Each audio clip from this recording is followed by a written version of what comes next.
विवाह के 6 महीने भी न हुए कि नवविवाहिता पत्नी अपने पति से लड़ रही थी और वह बार बार लड़ाई में इस बात को कह रही थी कि तुम्हारी माँ ने चोरी की है।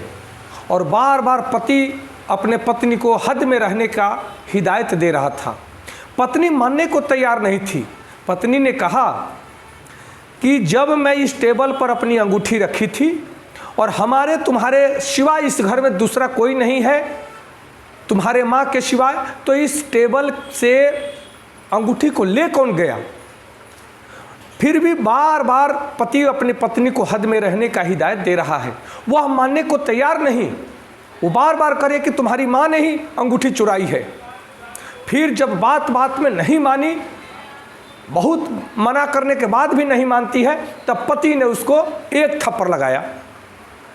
पत्नी ने रोते हुए कही कि तुमने बेइज्जती की, मेरे ऊपर तुमने हाथ उठाया, मैं तुम्हें यहाँ से 1 मिनट नहीं रहूँगी, मैं तुम्हारे यहाँ 1 मिनट नहीं रहूँगी, मैं अभी जा रही हूँ। और वह समेटने लगी अपने कपड़े को। कपड़े समेट करके वह अपने सूटकेस में अपने मायके जाने की तैयारी करने लगी। जब जाने लगी तब उसके मन में एक बात आया। उसने पति से पूछा कि आखिर तुम इतने कॉन्फिडेंस से कैसे कह सकते हो कि तुम्हारी माँ ने अंगूठी नहीं चुराई है, और उसके लिए तुमने अपनी पत्नी पर हाथ उठाया।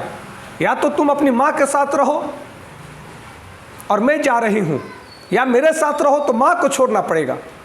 उसने कहा कि तुम नहीं जानती हो, जब मैं पैदा हुआ कुछ ही दिनों बाद मेरे पिताजी स्वर्ग सिधार गए, तब मेरी माँ पड़ोस के घरों में चौका बर्तन पोछा झाड़ू करके कुछ पैसे लाती थी, कुछ अन्न लाती थी और वो खाना बनाती थी।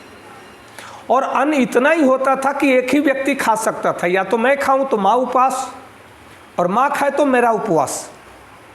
माँ कहती थी कि बेटा मैंने खाना बना दिया है, तू खा लेना, और मैं खाना खा ली हूँ, ये टिफ़िन लेकर जा रही हूँ। मैं टिफ़िन कई बार देखा तो उसमें कुछ भी नहीं होता था, और माँ भूखे रह करके मेरे को पाला है, झाड़ू पोछा करके वो पैसे ला करके मेरे परवरिश की है। और वह जब स्थिति में देखता था तो मैं खुद भी 4 रोटी में 2 रोटी खा करके कहता था मेरा पेट भर गया, और माँ के लिए मैं छोड़ देता था। उन छोड़े हुए जूठों को खाकर माँ अपनी भूख मिटाती थी।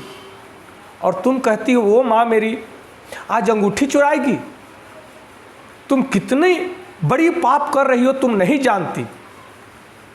पत्नी ने जब ये बातें सुनी, खुद भी रोने लगी, पति भी रोने लगा, और माँ उस बात को छुप करके सुन रही थी, और वो भी रोने लगी कि मेरा बेटा मेरे आधे टुकड़े रोटी का कितना बड़ा कीमत चुका रहा है। और पत्नी ने भी अपने पति के पांव पकड़ लिए और बोला कि तुम्हारे जैसा पुत्र हो, तुम्हारी माँ जैसी जब माँ हो, उस पर लांछना लगाना मेरा ही गलती था। मैं क्षमा चाहती हूँ। अपनी सासू माँ से क्षमा मांगती है, अपने पति से क्षमा मांगती है। तो ईमानदारी ये कहा जाता है। पुत्र का कर्तव्य बनता है कि माँ के हर स्थिति को समझे।